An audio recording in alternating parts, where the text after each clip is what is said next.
Bonjour frères et sœurs en Christ, je m'appelle Philippe et voici mon témoignage. Lorsque je suis né, j'ai grandi avec un beau-père qui me battait énormément et il me frappait constamment à coups de pied, coups de poing. Cela a duré jusqu'à mon âge de 13 ans. Je devais constamment aller l'aider le week-end à faire des jardins de force, sinon il me battait. C'était vraiment pour moi une enfance vraiment malheureuse, avec une haine qui a grandi jusqu'à ma majorité. J'ai fugué un jour pour exprimer mon mal-être. J'en avais assez d'être battu. J'ai fugué, donc je suis parti sur Marseille.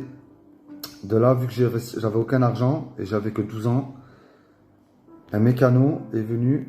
Il m'a dit qu'est-ce que je faisais là tout seul, où sont mes parents. J'ai dit écoute, voilà, j'ai fugué. Mon père me bat. Il me dit écoute, viens, je t'amène au commissariat. Donc il m'a amené au commissariat. Et moi, en exprimant mon mal-être, que mon beau-père me battait énormément, qu'il voulait me tuer, qu'il me frappait avec un bâton, que j'avais la tête en sang, j'avais des bleus de partout. Je pensais qu'ils allaient m'aider, mais au contraire, ils ne m'ont pas aidé. Ils ont contacté mes parents sont venus me chercher. Et là, ça a été, je sais pas comment vous dire, ça a été vraiment pire que ce qu'ils me faisaient. Et il m'a battu, mais avec un bâton, avec un martini. Même ma mère criait, disant arrête, tu vas le tuer. Et pour se venger, ils m'ont placé en foyer. Pourquoi, je ne sais pas. Et ça, moi, je l'ai très mal pris. Qu'est-ce que j'ai fait? J'ai grandi avec cette haine. Je me suis créé une petite famille de délinquants. On a commencé à voler, boire de l'alcool. J'ai commencé à goûter à la cigarette. Je commençais aussi à goûter au hashish. Donc, je fumais des joints. De là, j'ai déménagé. Je suis allé sur Nice. Donc, ma mère a divorcé avec cet homme-là. On est parti sur Nice. Et là, pareil, je me suis retrouvé en foyer jusqu'à ma majorité. Donc, qu'est-ce que j'ai fait? Je commençais à fuguer, pareil, comme j'ai fait lorsque j'étais en foyer pour enfants. J'ai fugué, j'ai dit voilà, stop, le foyer, ça en a assez, j'arrête ça. De là, la police m'a interpellé puisque j'étais en fugue. Ils m'ont dit écoute, voilà, maintenant tu es majeur, le foyer pour toi, c'est fini. Mais moi, malgré cette haine que j'avais de mon enfance, je n'arrivais pas à oublier ce que cet homme m'avait fait. C'était pour moi quelque chose qui était irréparable. On ne pouvait pas me guérir du mal-être que j'avais à l'intérieur de moi. Je n'ai jamais grandi comme un enfant normal. Je n'ai jamais grandi comme un adolescent normal. Ça a été pour moi, c'est comme si on m'a volé ma vie d'enfant. On me l'a volé cette vie, je ne l'ai jamais connue. Lorsque je vois des enfants qui sont heureux avec leurs parents, qui vont dans un jardin, tout ça, moi tout ça je ne l'ai pas connu. J'ai été battu, j'ai été humilié, j'ai été traité comme un moins que rien, j'ai été forcé à travailler lorsque j'étais enfant, j'ai grandi dans un foyer. Pour moi, cette vie-là, on me l'a volée et je me suis rempli de haine, de haine, de haine. C'est simple, jusqu'à ma majorité, jusqu'à tant que je connaisse ma femme, j'avais cette haine en moi qui grandissait, qui grandissait, qui grandissait, qui grandissait. Et lorsque je suis devenu majeur, que j'ai connu ma femme, avec qui je suis toujours, j'avais qu'une idée, c'était faire du mal aux gens, faire payer en fait ce qu'on m'avait fait. Voilà, c'était pour moi, c'était pour moi comme une réparation. Il fallait que je fasse payer aux gens le mal qu'on m'a fait lorsque j'étais enfant. Donc, j'ai connu ma femme qui m'a dit, voilà, on va vivre ensemble. Je ne veux pas souffrir parce que je sais ce que c'est la souffrance. Je veux que tu me rendes heureuse. Je lui ai dit, ok, il n'y a pas de souci. Et moi, je lui ai menti. Je lui ai menti, je n'ai jamais travaillé. Je commençais à trafiquer, je commençais à gagner de l'argent sale. J'ai commencé à boire le soir pour m'enlever cette tristesse, parce que pour moi, c'était une tristesse, c'est ce que j'avais à l'intérieur de moi. Je commençais donc à trafiquer, je vendais de la drogue aux gens, je forçais les gens à m'acheter de la drogue, je mentais à ma femme, je lui faisais la misère, je lui faisais tout payer, tout ce que j'avais connu dans mon enfance, je lui faisais payer à elle. Et un jour, le mardi 5 juin 2018, je suis interpellé par la gendarmerie. Donc une centaine de militaires viennent chez moi et on m'arrête pour un gros trafic, malgré que je n'avais rien à voir. Et là commencent les perquisitions, suivies de 96 heures de garde à vue. Je suis déféré au parquet. La juge d'instruction a décidé de m'incarcérer. Je suis passé en mandat de dépôt pour une durée de 12 mois, mandat de dépôt criminel, étant donné que c'était un trafic de fausse monnaie. Donc là, je suis placé à la maison d'arrêt de Luynes à Aix-en-Provence, parce que j'habitais à Nice et on était plusieurs dans mon dossier. Donc j'arrive aux arrivants et pour moi, je ne réalisais pas ce qui m'était arrivé lorsque je me suis fait interpeller par la gendarmerie, toutes les questions qu'on me posait, je ne réalisais pas. Donc j'arrive à la maison d'arrêt, il est 20h du soir et là, s'ensuit la fouille un peu humiliante parce que c'est une fouille corporelle hein. S'ensuit les photos, numéro d'écrou, empreintes. Et on me place donc dans ma cellule en bâtiment arrivant. On me donne mon pactage, drap, couverture, couvert. Donc le surveillant referme la porte de ma cellule. Je mange, donc ils m'ont donné une petite gamelle à manger vite fait. Je fume ma cigarette, parce qu'à l'époque je fumais encore. Je prends ma douche et je m'endors. J'étais fatigué des 96 heures de garde à vue, de toutes ces questions-là, je m'endors. Le lendemain, je me réveille. Et là, mon réveil, boum, un électrochoc, je m'aperçois que je suis en prison. Je vois cette grosse porte blindée blanche, sans poignée. J'entends tous les autres personnes qui sont à côté de ma cellule, qui crient, l'autre aux fenêtres. Le surveillant, à 8h du matin, il ouvre ma cellule. Il me dit, voilà Philippe, tu vas passer en visite médicale, suivi d'un entretien avec la SPIP, et ensuite tu vas rencontrer la chef du bâtiment. Je dis, ok. Donc de là s'ensuit les rendez-vous, visite médicale, psychiatre, psychologue, SPIP, et là je rencontre la chef du bâtiment. Mais moi, je n'avais toujours pas réalisé tout ce que les enquêteurs et la juge d'instruction m'avaient dit. Donc je dis au chef, à la chef du bâtiment, je dis voilà, combien de mandats de dépôt j'ai pris. Et on me dit 12 mois renouvelables 3 fois. C'est-à-dire, comme la fausse monnaie c'est un crime à l'État, vous êtes un criminel. Donc 12 mois renouvelables 3 fois. C'est-à-dire pendant 3 ans, je n'étais pas jugé. Passé ce délai de 3 ans, j'avais 2 mandats de dépôt renouvelables de 6 mois. Donc ça voulait dire que pendant au moins 5 ans, je n'étais pas jugé. Et là, frères et sœurs, c'est comme si que le ciel m'était tombé sur la tête. J'ai réalisé tout ce qui m'est arrivé. En 1 minute que la chef du bâtiment m'a dit combien j'avais pris, j'ai réalisé tout ce qui m'arrivait. C'est-à-dire j'ai vu défiler toute ma vie, de mon enfance jusqu'à m'arriver en prison. Et j'ai dit, je peux pas, je vais mourir. Donc je retourne en cellule, le surveillant referme ma cellule, et là, chose surprenante que je n'avais jamais fait dans ma vie, je m'approche de la fenêtre et je dis, Seigneur, Seigneur aide-moi, je t'en supplie, je vais mourir. Je ne vais pas supporter. Et là, frères et sœurs, auditivement, j'entends une voix qui me parle, qui me dit, Philippe, rapproche-toi de moi. Et je dis, Seigneur, je ne sais pas prier et je n'ai pas de Bible. S'il te plaît, Seigneur, je voudrais au moins ta parole, une Bible. 48 heures après, le surveillant, il ouvre ma cellule, il me dit, Philippe, une aumônière voudrait te rencontrer. Je dis, oui, bien sûr. Donc cette aumônière vient, il me dit, voilà, bonjour, c'est le Saint-Esprit qui m'a poussé à venir te voir dans ce bâtiment. Je ne devais pas venir dans le bâtiment vivant. Mais le Saint-Esprit m'a poussé, m'a parlé, tiens, voici une Bible.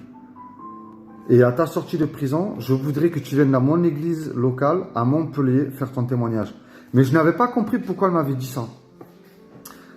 Et elle me conseille de lire le Nouveau Testament. Donc qu'est-ce que je fais? Je lis le Nouveau Testament. Et moi, frères et sœurs, pardonnez-moi, j'ai lu le Nouveau Testament, je n'avais rien compris. Donc, pour moi, la Bible, je savais que c'était quand même un livre important, c'était la parole de Dieu. Et je décide de la lire de la première page jusqu'à la dernière. Et là, frères et sœurs, quelque chose a changé dans ma vie. Mon corps et mon cœur a connu quelque chose que ni une femme, ni une mère ne peut donner à son enfant. J'avais ressenti un amour en moi. Mon cœur était en train de changer. Mon cœur se remplissait d'amour, de sagesse. Je commençais à prier matin, midi et soir. Je lisais ma Bible constamment. Ensuite, donc, parce que moi je suis resté incarcéré 6 mois à la maison d'arrêt d'Aix-en-Provence, à Louine. Et je voyais ma femme une fois dans le mois. Parce que comme on habitait à Nice, Aix, ça l'a coûté énormément cher pour faire un parloir 3 semaines. Donc, je prie, je dis voilà Seigneur, je voudrais voir ma femme un peu plus souvent. Je ne te demande pas de me libérer Seigneur. Mais accorde-moi de voir ma femme un peu plus souvent. Et là, donc le mardi, le jour de Noël, ma femme me donne mon sac de Noël, comme tous les détenus ont droit, un colis de Noël. Et la semaine qui a suivi, Je priais, je priais, je priais, en arrivant en 2019. Et je savais que d'ici quelques mois, mon mandat de dépôt allait se terminer. Et je dis, Seigneur, je t'en supplie, je vais faire selon ta volonté, non ma volonté. Je voudrais voir ma femme plus souvent. Accorde-moi de voir ma femme plus souvent, Seigneur. Je ne te demande pas que tu me libères. Je ne te demande rien de cela, Seigneur. Je te demande de voir ma femme plus souvent. Le jeudi 3 janvier 2019, frères et sœurs, on ouvre ma cellule et on me dit, voilà, Philippe, prépare tes affaires, tu pars en transfert définitif. Et moi, je me dis, qu'est-ce qui m'arrive encore? Parce que je n'avais plus d'avocat, j'avais enlevé mon avocate, étant donné que quelquefois j'étais extrait de la maison d'arrêt pour être entendu par la juge d'instruction. Avec mon avocate, cela n'allait pas très bien, donc je l'avais enlevé, je n'avais plus d'avocat. Mon affaire se passait très mal aussi. Je me disais, qu'est-ce qui m'arrive encore? Où je vais cette fois-ci? Donc je prépare mes affaires, je descends au greffe et on me dit, voilà, tu vas être transféré à la maison d'arrêt de Nice. Je me dis, c'est pas possible. Donc voilà, je pars en transfert, j'arrive à la maison d'arrêt de Nice. J'arrive en cellule avec 2 jeunes. Le surveillant, il me dit, voilà Philippe, il y a des jeunes dans ta cellule, tu ne peux pas rester avec eux parce qu'il y en a qui sont dans ton histoire, dans la maison d'arrêt de Nice, et tu n'as pas le droit d'être avec toutes ces personnes-là. Donc tu vas partir en QI, c'est-à-dire en quartier d'isolement. C'est la prison dans la prison. Je me suis dit, ça continue, ça va pas le faire. C'est où je vais terminer drogué, ou je vais finir par me pendre, par me suicider. Parce que le quartier d'isolement, vous êtes enlevé de tout le monde.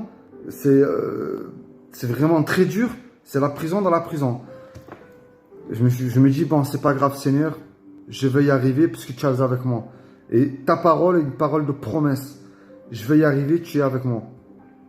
Donc, je commençais à arriver en quartier d'isolement, en cellule seule, promenade seule. Je priais constamment, constamment, constamment. Je priais, je louais mon Dieu. Je priais, je priais. Je voyais ma femme 3 fois par semaine. J'étais vraiment content de la voir. J'avais donc plus de parloir. Et un jour, un matin, un surveillant ouvre ma cellule et me dit, Philippe, parloir avocat. Et moi, les avocats, je n'y croyais plus. Donc, une avocate très gentille qui a décidé de s'occuper de moi. Et elle me dit, voilà Philippe, c'est moi qui vais m'occuper de ton dossier. Nous avons une confrontation dans quelques jours. Donc, c'est-à-dire j'avais la confrontation le jeudi, elle est venue me voir le mardi matin. Et elle me dit, voilà, on te met tout sur le dos. C'est-à-dire la personne principale de ce trafic te met tout sur ton dos. Et là, j'ai senti un moment de colère. Quelques jours après, j'avais le parloir. Et j'expliquais à ma femme, je disais, voilà, j'ai peur. Et ma femme, elle priait énormément pour moi, frères et sœurs. Écoutez bien ce que je vous dis. Ma femme priait énormément pour moi. Tout ce qui m'est arrivé, j'ai connu Dieu. J'ai connu la parole de Dieu. Tout cela est arrivé grâce à ma femme qui a prié pour moi. Et le Seigneur a entendu ce que ma femme a demandé pour moi. Et le Seigneur a changé ma vie. Écoutez bien maintenant cette suite. Je rentre dans ma cellule et j'étais très inquiet par rapport à ce que m'avait dit l'avocate. Et je priais, je me suis humilié devant le Seigneur. Je dis, Seigneur, ferme la bouche à toute personne qui dirait un mensonge contre moi, Seigneur. Je remets ma vie entre tes mains, Seigneur. Toi seul, tu sais, Seigneur, je n'ai jamais rien fait dans cette histoire. Je n'ai rien à voir. Tu connais mes péchés, Seigneur, depuis que je suis né, Seigneur. Seigneur, je te donne ma vie. Si tu me libères, Seigneur, je te jure, Seigneur, que je te donne ma vie. À 4 heures du matin, frères et sœurs, 4 heures du matin, une grande lumière blanche dans ma cellule. Une grande lumière apparut dans ma cellule. Il m'a dit 2 fois, Philippe, lève-toi. Mets-toi à genoux, prends ta Bible et lis le psaume 91. J'ai fait ce que le Seigneur m'a demandé. Je me suis mis à genoux, j'étais tremblant. J'ai lu ma Bible, j'ai lu le psaume 91. Il m'a dit, Philippe, tu vas être libéré. Tu vas être libéré, mais tu vas travailler pour moi, tu vas me servir. Tu vas annoncer à tout le monde ce que j'ai fait pour toi. Frères et sœurs, j'ai fait la confrontation. Tout cela s'est passé très bien pour moi. Au tribunal, tout s'est déroulé impeccable pour moi. Ma juge d'instruction a demandé à mon avocate qu'elle fasse une demande de libération conditionnelle, qu'elle allait répondre très favorablement. Frères et sœurs, les jours qui ont suivi, j'ai été libéré. J'ai été libéré de prison. Lorsque le surveillant a ouvert ma cellule, il m'a dit, Philippe, prépare tes affaires, t'es libérable. Ma demande, elle a été faite à 8 h du matin. À 9 h, j'ai été libérable, frères et sœurs. Je me suis mis à genoux dans ma cellule en pleurant. J'ai remercié le Seigneur. Et j'ai dit, maintenant, Seigneur, je vais travailler pour toi, Seigneur, comme tu me l'as demandé. Et je vais annoncer au monde entier, à la France entière, à toutes les églises, ce que tu as fait pour moi. Et je vais me battre pour qu'on m'ouvre les portes, pour annoncer ce que tu as fait pour moi, que tu es vivant, que tu m'as libéré, que tu m'as sauvé, que tu es un Dieu qui sauve, tu es un Dieu qui répare tout ce qui a été détruit par les œuvres du diable. Frères et sœurs, dès que je suis sorti de prison, je suis allé dans une église des Assemblées de Dieu. J'ai été baptisé. 4 mois après, mon pasteur a reçu un appel du Seigneur qu'il fallait qu'il me baptise le plus rapidement, le plus vite possible. 4 mois après, j'ai été baptisé. Je suis devenu chrétien. J'ai rencontré d'énormes pasteurs qui ont reçu un appel pour moi pour servir le Seigneur. J'ai rencontré un homme formidable qui s'appelle Christian Kadi, frères et sœurs, qui est pasteur et aumônier de prison, qui a décidé de s'occuper de moi avec son fils, qui est pasteur aussi, qui s'appelle Stéphane Kadi. Je suis toujours dans mon église locale qui s'appelle la Riviera, qui se trouve à Beau-Soleil dans les Alpes-Maritimes. J'ai trouvé des gens formidables dans cette église. Ils m'ont pris sous leurs ailes et s'occupent très bien de moi. J'ai trouvé une nouvelle famille, une famille de Dieu, chrétienne. Frères et sœurs, je remercierai jamais assez ma femme qui m'a fait connaître le Seigneur. Mais je vais vous dire une chose, frères et sœurs. J'étais un pécheur. J'étais quelqu'un de non fréquentable. On ne pouvait pas me faire confiance. J'étais un menteur, un voleur. J'étais un dealer de drogue. J'étais quelqu'un qui faisait d'énormes bêtises. J'en ai fait dans ma vie. Dieu m'en est témoin que j'ai fait d'énormes bêtises dans ma vie. Mais Dieu, lorsque je l'ai rencontré dans ma cellule, qui m'a parlé auditivement, il a changé ma vie. Il a changé mon cœur. Je suis devenu quelqu'un qui veut servir le Seigneur maintenant. Et voici, frères et sœurs, mon témoignage que je vous dis est vrai. Le Seigneur est vivant et il m'a sauvé. Tendez votre main au Seigneur. Lorsqu'il vient, le Seigneur qui frappe à la porte de votre cœur, faites-le rentrer. Faites rentrer le Seigneur dans votre maison. Et vous allez voir, frères et sœurs, qu'il va vous sauver de la maladie. Il va vous sauver de la drogue, de l'alcool. Il va vous sauver de tous les péchés que vous commettez. Il va les effacer. Il va vous nettoyer totalement. Il va changer votre vie. Mais faites confiance au Seigneur et donnez-lui votre vie. Merci, frères et sœurs.